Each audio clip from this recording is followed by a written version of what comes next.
Just this past year, the world had a turning point where more than half of humanity now lives in cities. So cities are growing, they're expanding, they're also becoming denser. We're really going to have to think about how we can design new technologies for the city in different ways. My name is Matthew Claudel. I'm a researcher at the Sensible City Lab at MIT. We now have this ubiquitous digital layer that suffuses the city. We have physical space that's the same as it always has been, the parks, the squares, and the streets, and then you have a digital layer. So everything that we do in the city has actually been transformed. And humans and our apps, our technologies are really caught in between these two dimensions. What the lab explores is the hyperlinks between those, the sort of digital physical space, the collapse of bits and atoms. I'm Ingerborg Walker, and I'm an associate professor at Harvard Graduate School of Design. I'm also the head of the 3D Experience City project at Dassault Systems. When I'm imagining the city of the future, I'm thinking about my daughter. She's 7 years old, and I imagine her to live in a city that engages much more with the citizens, where citizens communicate actively with each other, but also have a vision for the city, and where they live resourceful with each other. What we see is a more rapid growth of the urban areas than we have ever seen before. So that puts tremendous challenges to designers, of course, in terms of where do all these people live? What are they all eating? Where's the food coming from? How do we transport people? What is the energy resources we have for them?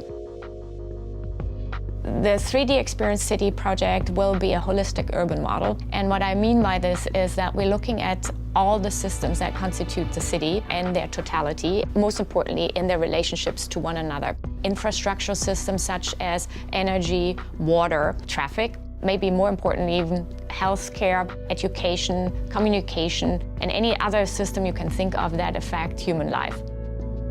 I'm Philippe Laffer. I'm the CEO of CATIA. CATIA's focus is to design and engineer every object in the world and making virtual worlds. So the model is not a computer graphics model. It's not just that. Of course, it's the 3D representation, but it bears inside, all the material properties. It's a model with all the behaviors, all the physics. So as a citizen, you can virtually walk inside the building and understand what the temperature will be. You can make a lot of what-if scenarios. In addition to that, also we look very carefully at the repercussions the urban systems have on the resources worldwide. And this is, of course, a pretty large project. We will work many years on it probably. But if we want to have a resourceful lifestyle within the urban settlements, we of course need to understand what the repercussions are for the entire planet. A project we did called Trash Track was taking geolocating tags, these digital trackers, and attaching them to ordinary pieces of garbage, and just watched where they would go. Here you can see after 2 days, the tags are moving all over the Seattle region. After 7 days, they're still moving. They're beginning to cross outside of the state. After 2 weeks, it's already in Florida. You see a piece going to Chicago and back to Baja California. And even after 2 months or 3 months, the trash still hasn't found a place to rest. So if you plot this over the entire country, you can see these sorts of patterns and reveal a network that we really knew nothing about before. There are two responses to a project like Trash Track. One of them is the engineer's response, to take the data, look at the system as it exists, and design a new way for it to work, to optimize the system. The other response is more of a people-centric one, a more bottom-up response. And through creating the data and visualizing it, we can actually hope to promote behavioral change. So you show people where their plastic bottles are going after they throw them away.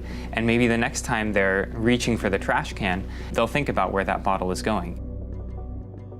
So this holistic model can be used by various players. For example, the city manager or the developer in the city can use this in order to play their different visions through and simulate, based on real data, what the repercussions would be of these type of plannings. Very important as well is the overall experience that the individuals will have.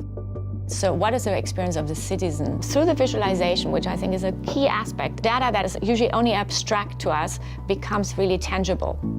I think this project overall tries really to raise the level of consciousness we have as people living in an environment and being an extension of the environment. So when we think about the future city, it's not going to look too different, in my opinion.